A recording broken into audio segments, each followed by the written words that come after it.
Welcome back to the Reconnection Podcast. In our last episode, we talked about how betrayed partners can begin healing their own nervous system, regardless of what the partner does. Today, we're talking about something many couples long for but aren't sure how to achieve, and that's rebuilding trust. Dr. Michael Barta is here again today. Dr. Barta, after betrayal, trust feels almost impossible to imagine. Is rebuilding trust realistic? Yes, it is. Okay. But you got to know that rebuilding trust is not about convincing someone to feel safe.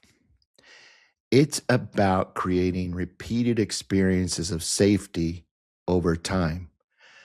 Trust is not built through promises, it's built through nervous system consistency, right? So when his nervous system is safe, your nervous system is going to know it. I love that. Let's start there. So, what is trust from a nervous system perspective? Trust is predictability plus emotional safety, right? When trust exists, the nervous system relaxes because it can predict the other person's behavior. It's reliable, right? And the emotional presence of that person. Betrayal destroys all this. Betrayal destroys the predictability. We don't know what's going to happen, right? We thought we had one life when there was a completely different life going on to us. That's going to throw anybody, way off the path of what they thought was going on, right? So trust isn't built through promises, like I just said, right? We have to have this consistent safety within us, and that's relational, right? When there's this predictability, the certainty, the presence that are there, our nervous system can start going, you know what, this is really happening. What I once thought was true wasn't happening, but I can start beginning to trust because there's been a long enough time of consistency and predictability that I can start to relax. When betrayal happens, it doesn't feel like trust was just broken. It feels like that trust was completely shattered. So, as we've talked, rebuilding trust isn't intellectual, it's physiological. This is all physiological, my friend. So, according to me, anyway, um, you can't talk someone into trusting you. And believe me, I know the betrayer has done this repeatedly. Many, many times. I'll stop. Oh, please, just give me one more chance. Trust me, and then bam, it happens again. Right?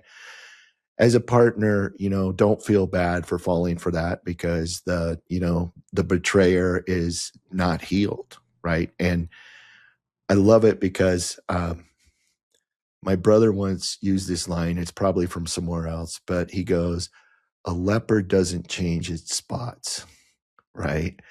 And so my antidote or whatever they call it to that is, yeah, the leopard won't change its spots unless there's an intervention to help it change internally, right? And that's what this is all about.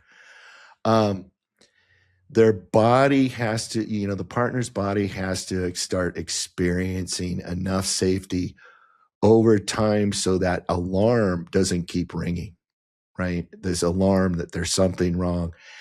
When his nervous system is healed, and really that's what I want to do. That's what my whole work is about in this reconnection intensive and in my books and everything is like helping the addict return to his nervous system so that he feels safe within himself and isn't, grabbing for things all the time and making everything inconsistent.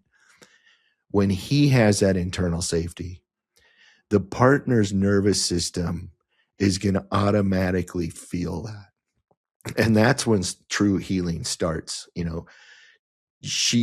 are going to really, really start being able to relax. And there's not relax with apprehension. There's a peaceful relaxation happening. That's true healing, right? So, what does the betrayed partner need in order to rebuild trust, to even begin rebuilding trust? And I keep feeling like I'm preaching the same thing, right? But the number one thing is consistency. Behavior that matches words repeatedly, not occasionally, right? And the partner's going to be on hyper alert, right? And so they're going to be scanning for this. Is what he's saying and what he's doing actually happening, right? And there may be a lot of misfires. Like you said this, but you didn't do this, right? So there may be this, but it's him correcting that if that occurs. But it's more about, is he being consistent over time? The second one, which is huge, because addiction is all about secret. It's about hiding, right? So the biggest thing you're going to notice if your partner is healing is his transparency. And that's openness without being forced. He's going to talk to you about his struggles, and he may be scared that, you're so wounded that you're going to say, I don't care or whatever, but he still needs to start taking that risk because that's vulnerability, right? And it's not up to you to make him feel better, but it's really important at this time that he's able to express these things. You don't have to confirm it, but he has to continue to express it so that you see that there's a person behind what's being said, not just words, right? Um, and it's voluntary honesty, and there's no minimizing about what's going on, right? And finally, I think a really big one is their emotional presence, his ability to stay present when they're getting confronted with your pain and your anger or your fear. They're not freaking out. They're not going into defense. They're, to the best of their ability, grounding themselves and staying present with you, right? And hopefully at some point, and it will happen if he continues doing this work, then he can start having empathy for that. He can feel with you, right? But right now, is he there presently, right? Is he showing up? Is he not defensive? Is he not shutting down? Those types of things, right? So trust rebuilds when the nervous system begins to experience, I can bring my pain forward and my partner's not going to disappear on me. So, what internal work does the struggling partner have to do for trust to rebuild? They have to increase their capacity for those four pillars. He has to be completely authentic, and that's telling the truth, even when it's uncomfortable, right? We're not trying to manage anymore how we're seen by others. We're just expressing who we are, right? We have to give ourselves that. I mean, that's just basic human, our own self-love. We have to be really vulnerable, and vulnerability is like, the word comes from wound, right? And so how it's been translated over the years is we have to put ourselves in a position that we might be wounded. And that's when we're admitting our fear and shame instead of hiding it. And we have to be transparent. And that's allowing our life, the partner, the addict is allowing his life to be visible, not hidden, not secret, not compartmentalized. It's all out on the table, right? And finally, again, that presence, which is so important, right? And that he's able to stay emotionally engaged even when conflict arises, right? So rebuilding trust requires the struggling partner to tolerate discomfort without his ability, right? And I should say the struggling, recovering person is able to tolerate discomfort without escaping into secrecy, defense, or collapse. If he cannot sit with your pain without protecting himself, you will never be able to trust. Okay, trust cannot be rebuilt. So many couples say we just need time. Does time heal trust? Time doesn't heal trust on its own. Repeated, safe experiences are what rebuilds trust.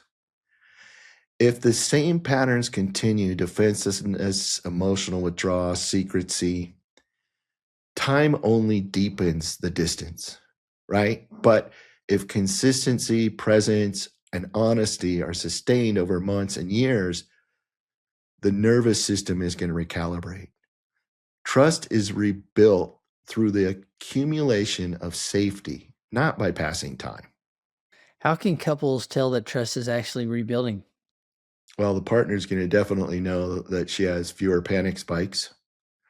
They're, the partner is going to have less compulsive checking all the time. That hard conversations don't escalate into shutdown or defensiveness. She's going to notice that, there's this definite increase in emotional honesty, and that their partner is present even while they're in pain. So trust rebuilding feels quieter than most people expect. It feels like stability returning slowly. So this reframes trust as something experiential, not emotional pressure. Yep, it can't be demanded. It must be earned through consistent safety. And if the addict's listening to this, that's the most important thing.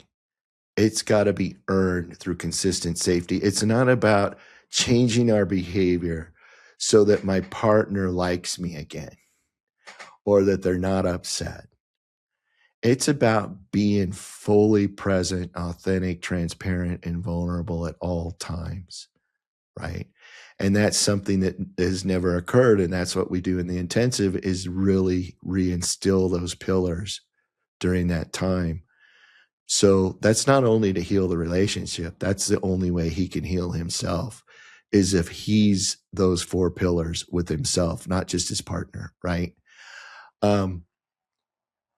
It's not getting back to closeness. Healing isn't about getting back to closeness. It's about building a foundation where closeness can again eventually feel safe. You talked a lot in this series about safety, both for the spouse and to the person with intimacy disorder. And the key to all of it is nervous system regulation, I think. So you ending this with safety is right on.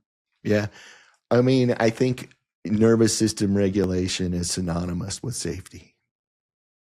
Yeah. Well, thank you, Dr. Barter. In our next episode, we'll talk about how couples can begin reconnecting emotionally after betrayal, what early connection should and should not look like. And until then, thank you for listening to the Reconnection Podcast.